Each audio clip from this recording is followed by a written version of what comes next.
Hello, everybody. Here we are at Tropical Acres Farms. Yes, they're known for mangoes, but today we're going to be talking about avocados. It's a good season for avocados right now.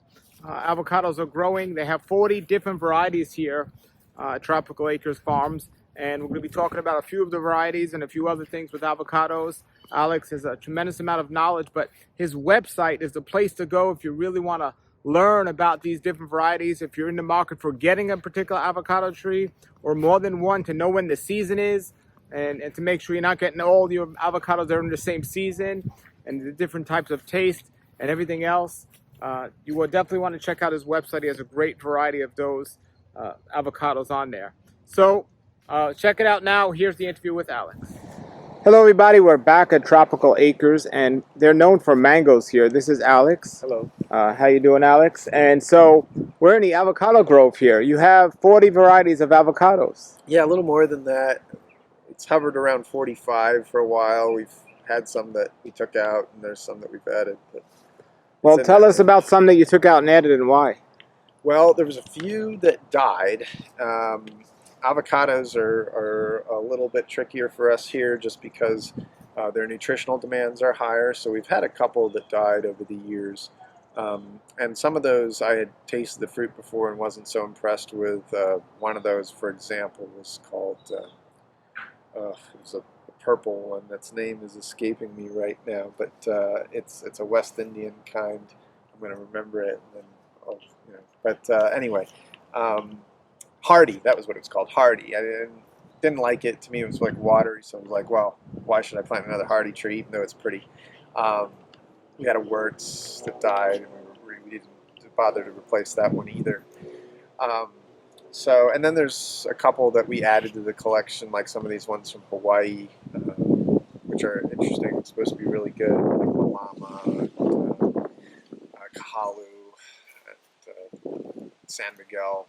I think those were some of the last ones we planted. There was another one that we got from Julian Lara called Ronnie, which is a black-skinned avocado, which is probably big enough to fruit for us next year if it flowers. So, but otherwise, we haven't really top-worked any of our avocados, but there's a few that we might, just because we're not so impressed with the quality of the fruit or what have you. Sure. There's an avocado I've got in a pot called Jose Antonio, which I need to plant. But I got to find a spot for it. Well, here's one that this is a small tree, and look how many avocados on here. So everybody needs to know avocado trees don't need to be big to get avocados. I mean, there's at least 20 I see here, at least 20 big avocados on this tree, and you see it's small. The tree is really small. I mean, Alex himself is 6 feet or something. How tall are you? I don't know. I guess 6 something. Yeah. So he's if the tree's not too much bigger than him. And what kind of avocado is this? So this is called Beta, and Beta is a commercial avocado. So they grow this avocado in farms. Hard to plane, everybody. Everyone wants to get a view of Alex's farm here, so they have planes coming over to get a look at it.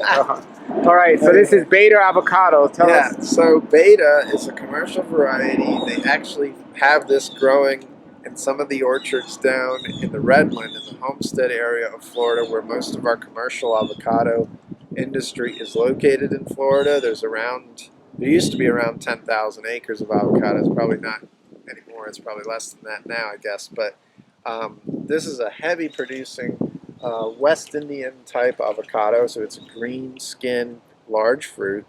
Comes in around, I would say, the middle of the season, so it's probably considered a September, October fruit by maturity period, although I think I've probably had a few hang later than that. So these are actually probably ready to pick. I haven't started harvesting them yet just because I've been busy with other projects, and I've been picking other avocados too already that occur earlier than Beta.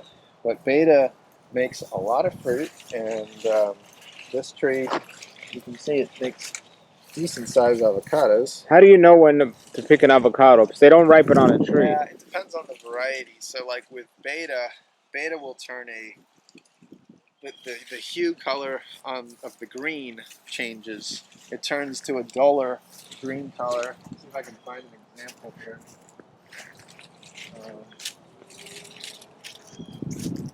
Well, some of these are starting to turn that color. it's hard to explain, but Sure. anyway, with these, the best thing you can do is just pick one, see if it ripens properly.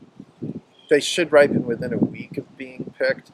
If they take longer than 7 or 8 days to ripen, then they were probably picked too early.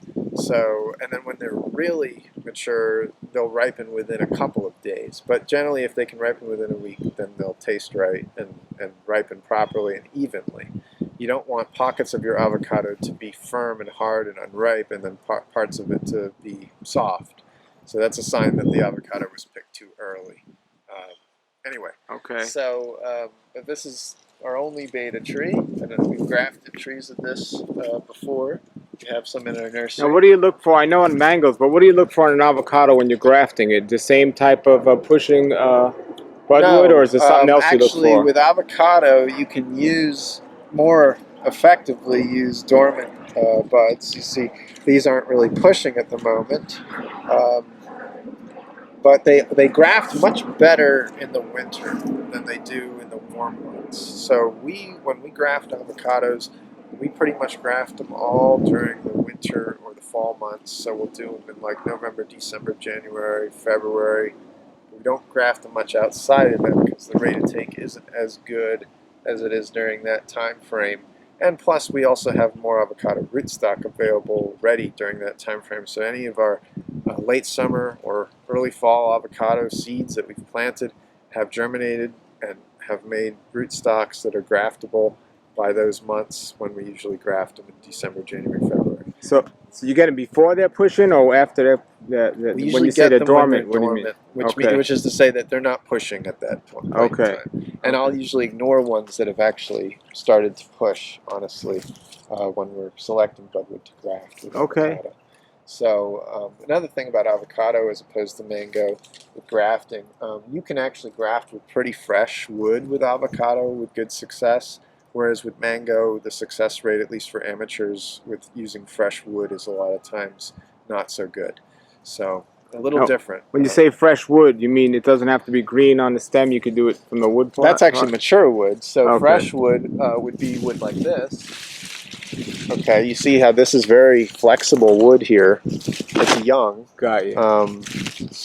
But actually wood like this can work for grafting avocado. You can use mature wood too, so it doesn't matter as much as it does with mango. Great, great. And I see some other trees. So you want to quickly run us through them? And So this is an avocado that's a little hard to find these days.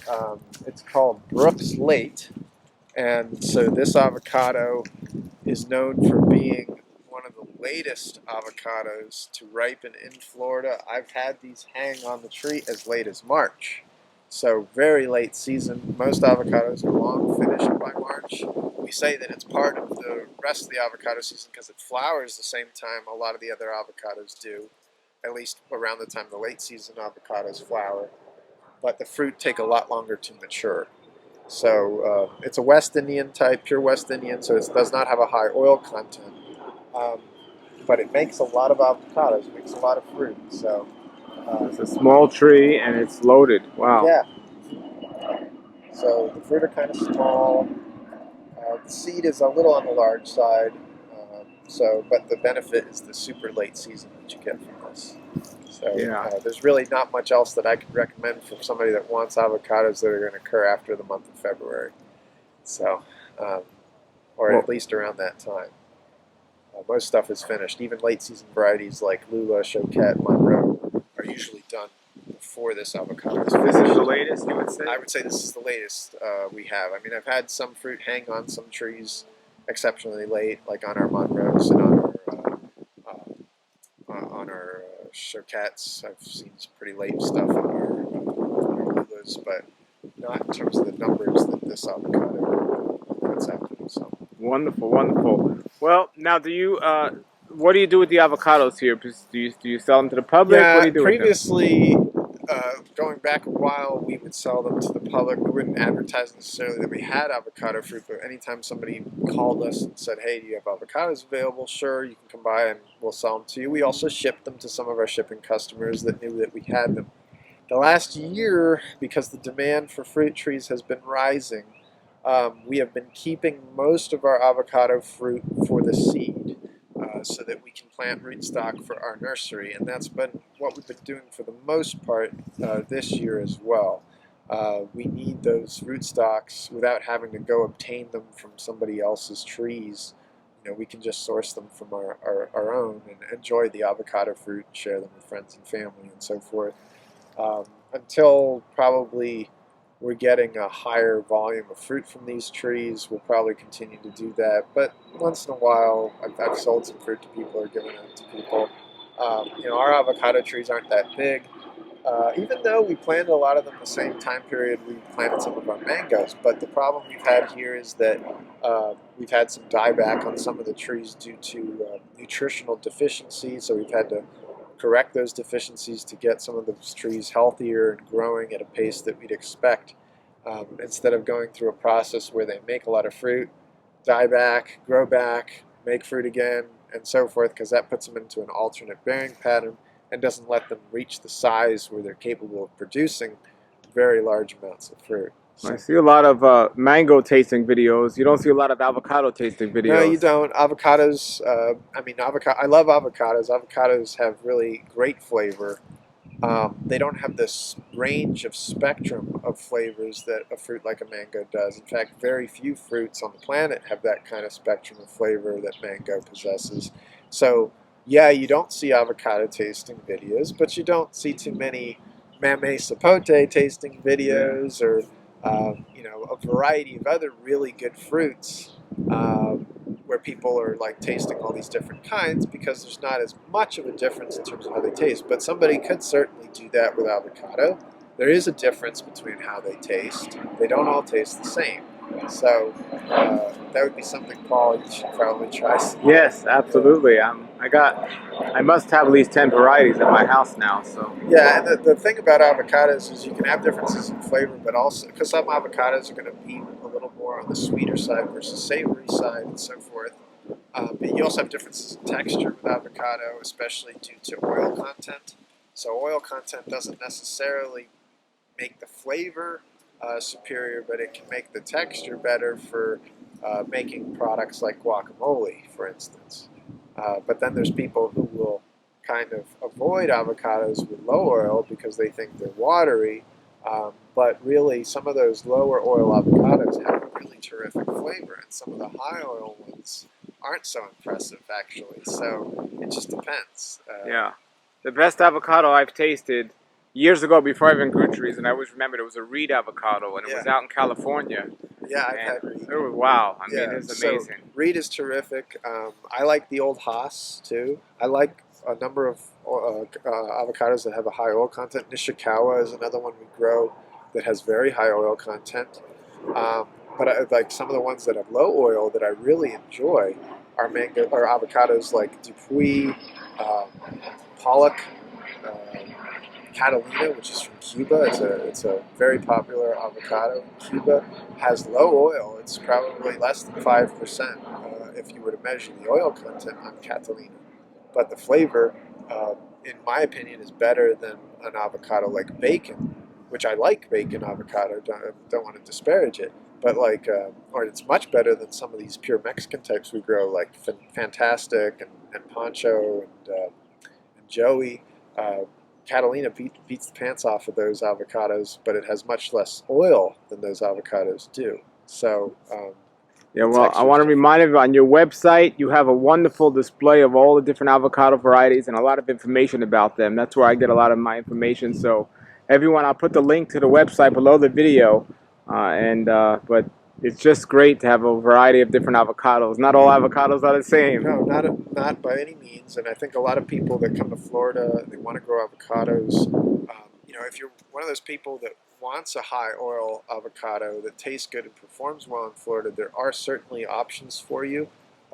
So varieties like Lula and Day and Oro Negro, Brogdon is another one that can make really good guacamole as long as their oil content is up in like the mid-teens. It's going to depend a little bit on cultural care and stuff like that. But there's definitely avocados available to us here. Taylor is another one that I really like. where on their better days, the oil content is sufficient that you can make guacamole, and it's like the guacamole that you're used to. So if that's what you want to do with your avocados. So Wonderful. Yeah. Well, thank you very much for showing us your amazing place here. And if you want to fly by, you can get a view of the place. The planes love taking people on tours to come check out all his fruit trees. And we'll see you back soon for mango season. Yeah, okay. Thank you. All right, everybody. That was Alex talking about the avocado trees that he has here at Tropical Acres Farms. Just loaded with avocados here. As you're driving in, his avocados are all along the path here. His avocado trees. And here's one of the trees that we spoke about today. Just wonderful. All right, everybody. Like this video. If you're not subscribed, subscribe. And definitely make sure you check out Alex's website. Thank you, everybody. Have a great day and keep growing.